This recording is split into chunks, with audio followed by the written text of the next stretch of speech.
Monique, spectatrice de la chaîne, m'a demandé s'il était possible de faire un tirage de cartes au sujet de la défunte princesse Diana. Alors, de qui s'agit-il pour ceux qui ne la connaîtraient pas? Alors, ce seraient certainement des gens très jeunes, puisqu'elle a marqué quand même sa génération. Il s'agit d'une dame qui s'appelle Diana, en français Diana, si on le prononce à l'anglo-saxonne, Diana Spencer. Donc Diana Spencer, dite Lady Di en anglais, ou Lady Di en français, est née le 1er juillet 1961 à Sandringham et elle est morte le 31 août 1997 à Paris. C'était une aristocrate britannique, membre de la famille royale britannique.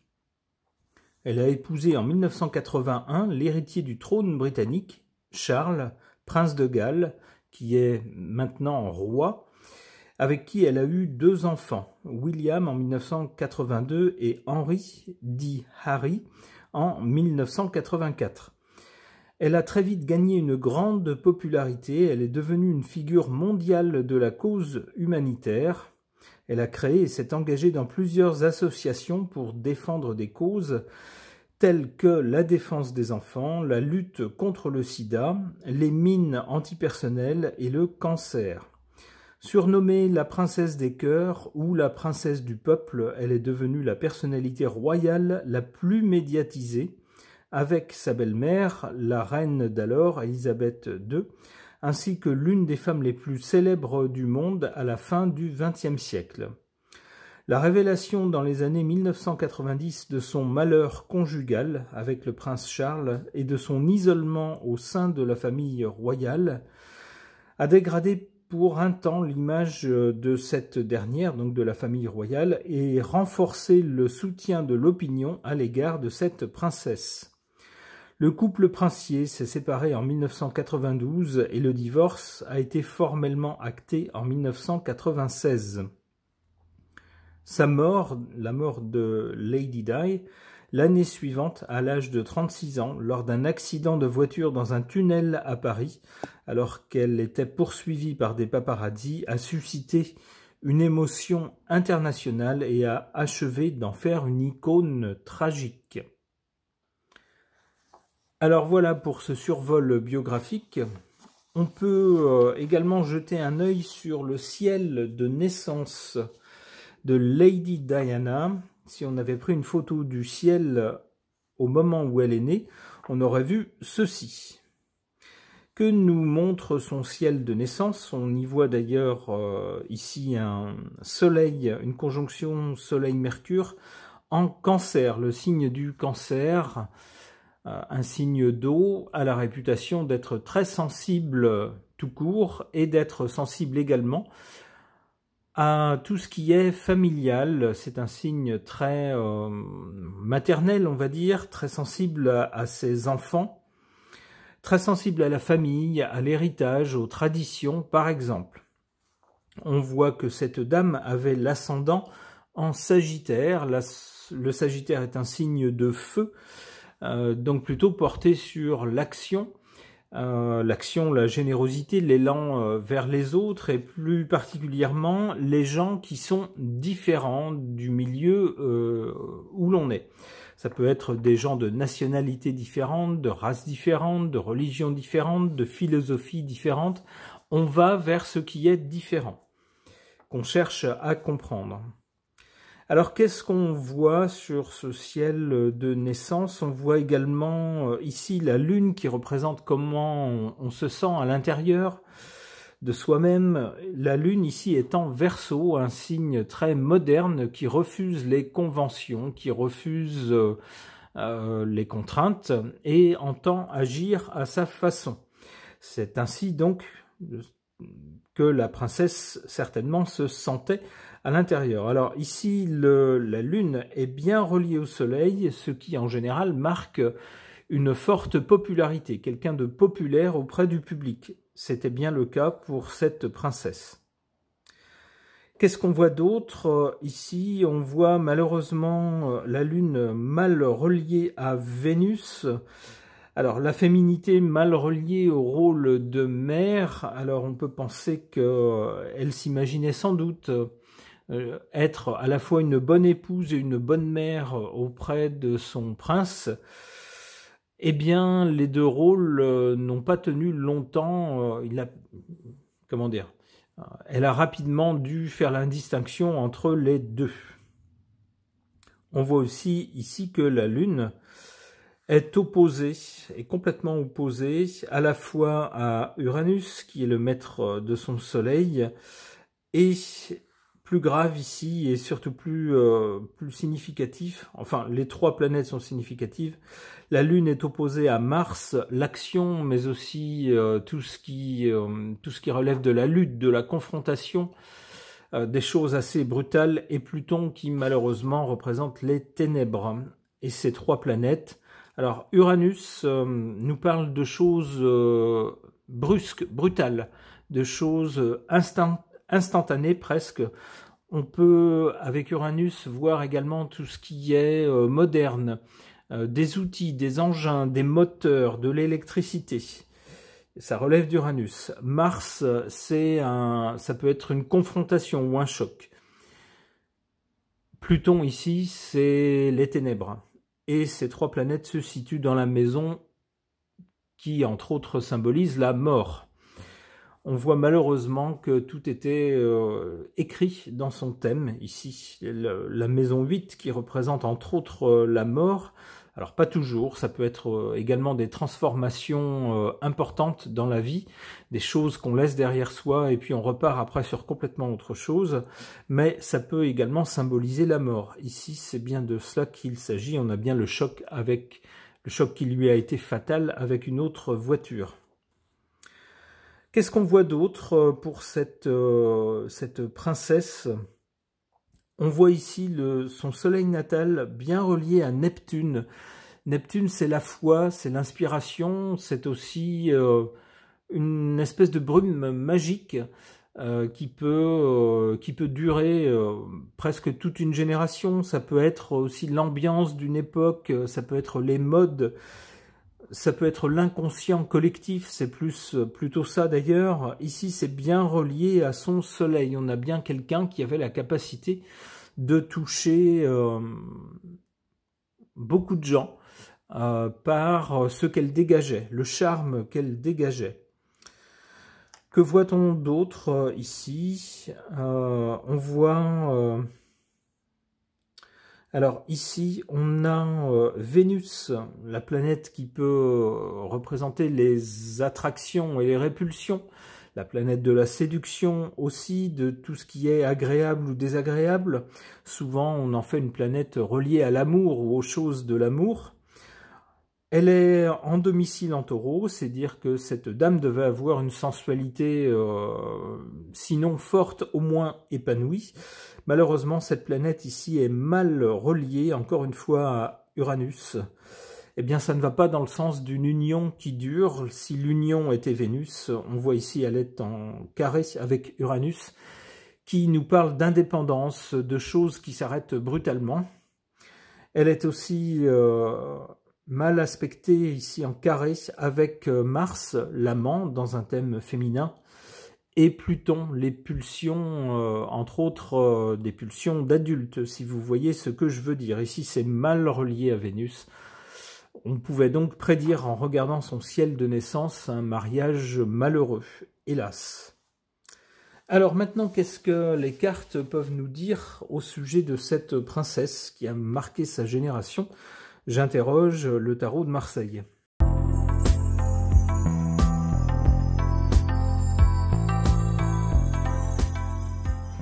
Que suggèrent ces cartes au sujet de la princesse Diana? On a d'abord, en première carte, le soleil. On a donc quelqu'un qui rayonnait. Quelqu'un qui, en plus, avait une image publique très forte. Avec le soleil rend toutes les choses visibles, insiste sur les apparences et à rendre les choses apparentes, visibles de tous. On a donc quelqu'un qui était très exposé médiatiquement et qui avait une forte image médiatique. Une image de quelqu'un avec du caractère sans doute, mais bienveillant. Bienveillant en particulier au sujet des petites gens, des gens qui n'étaient pas de sa condition. Même avant d'être marié, c'était une aristocrate, mais cette carte suggère que c'était quelqu'un qui, malgré sa position élevée dans la société, était sensible aux autres. Alors on voit ici deux petits personnages, je ne peux pas m'empêcher d'y voir entre autres ses deux fils. On voit ensuite cette carte de la justice. Peut-être que cette dame essayait d'œuvrer pour un monde plus juste au travers de ses actions humanitaires. C'est peut-être ce que cette carte nous dit. Moi, j'y verrais aussi les institutions britanniques et entre autres la royauté. Si cette carte insiste sur ces institutions, c'est qu'il y avait quelque chose à en dire. La carte suivante nous parle de secret, avec la papesse des choses qui ne sont pas dites ou qui n'étaient pas sues à l'époque et qui peut-être demeurent encore secrètes à l'heure qu'il est.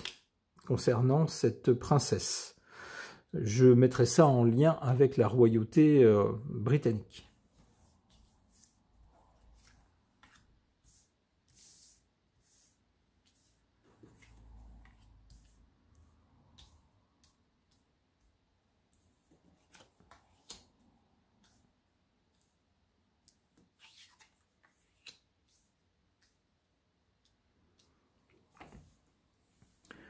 En faveur de cette princesse en carte favorable, l'étoile, par l'image qu'elle donnait, par ses actions, peut-être aussi par son physique avenant, elle était très jolie, eh bien c'était quelqu'un qui remportait tous les suffrages, en tout cas populaires.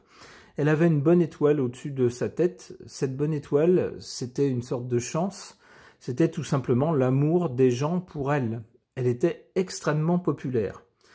C'est une aide lorsqu'on traverse des difficultés de savoir que les gens vous aiment, ce qui n'est pas toujours le cas.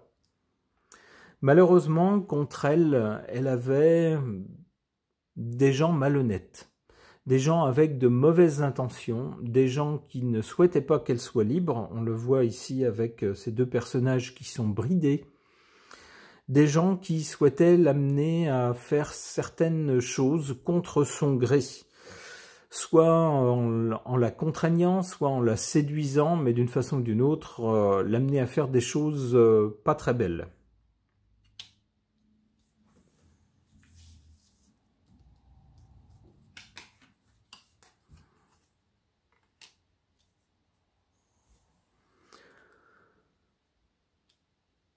Avec la papesse qui nous parle de secret, on voit également avec le battleur soit quelqu'un de jeune, soit quelqu'un avec l'esprit jeune, qui tentait de faire des choses nouvelles. Avec le battleur, on fourmille d'idées, on a tout un tas de projets, d'idées. Alors ce sont des choses qui ne se sont pas forcément faites avant, alors ici surtout dans le contexte de la royauté britannique, mais on se lance, on tente des tas d'actions.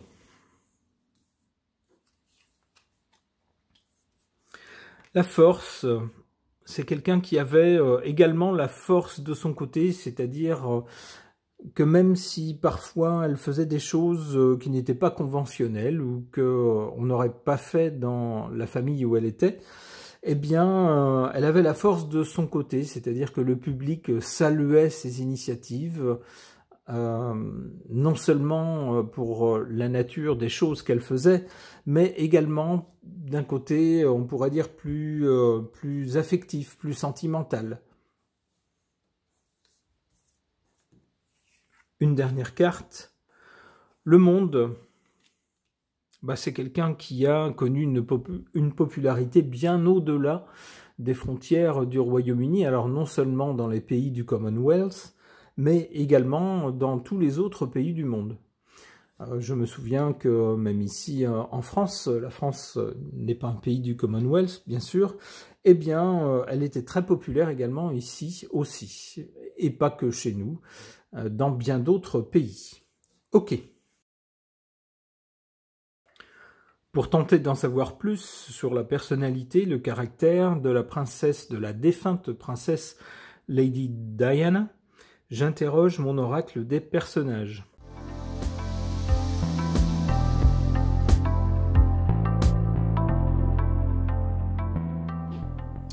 Que suggèrent ces cartes au sujet de la princesse Diana?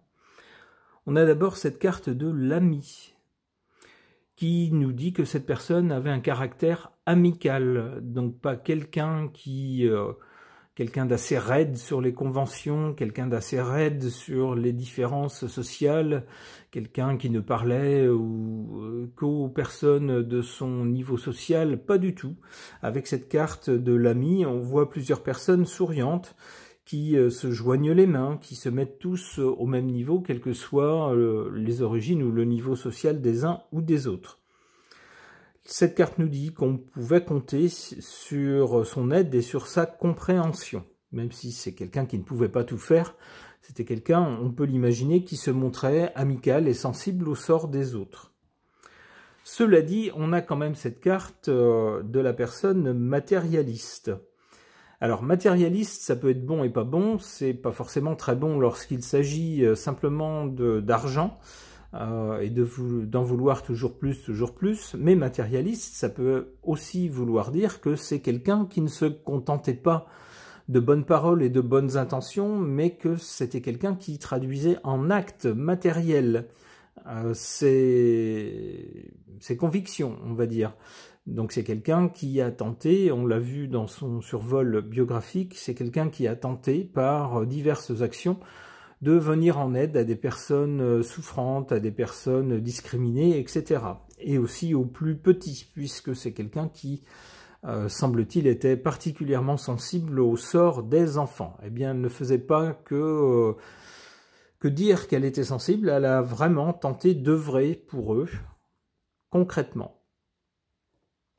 Enfin, on a cette carte de la victime, évidemment, avec l'accident dont elle a été victime relativement jeune. Ben oui, ça, malheureusement, elle en est morte, victime d'un accident de la route. Alors, on ne saura jamais si c'était un hasard malheureux ou si ça a été commandité. C'est pas à moi de le dire. On voit quand même cette carte de la victime qui, pour moi, de toute évidence, se rapporte à son décès. Alors on peut y voir aussi, c'est la première chose qui me vient, c'est son décès. On peut y voir aussi quelqu'un qui a été victime de tout un système, tout le système autour de la monarchie britannique, très huilé, c'est une grosse machine dans laquelle on doit être une pièce qui doit s'adapter, un rouage qui doit être adapté. Eh bien, cette princesse-là ne comptait pas complètement jouer le rôle qu'on voulait lui imposer. C'est quelqu'un qui voulait être plus libre que ça et plus moderne que ça. En ce sens, on peut aussi dire qu'elle a été victime de ce système de la royauté britannique.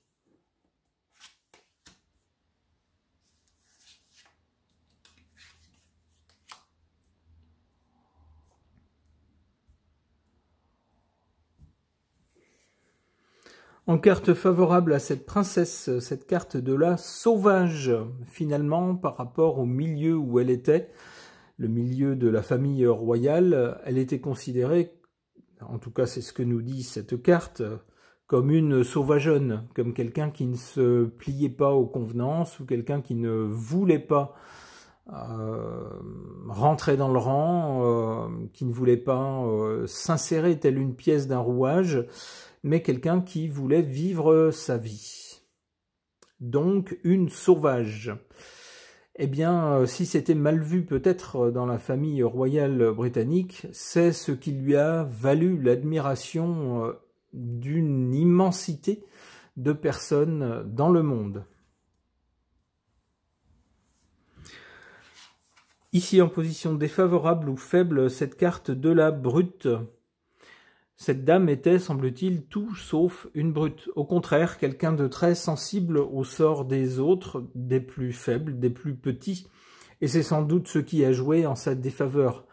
On lui a reproché sans doute d'être trop humaine et de ne pas se contenter de jouer le rôle qu'on avait prédéfini pour elle. Il aurait fallu en quelque sorte qu'elle ait un caractère plus dur, plus brutal, moins sensible.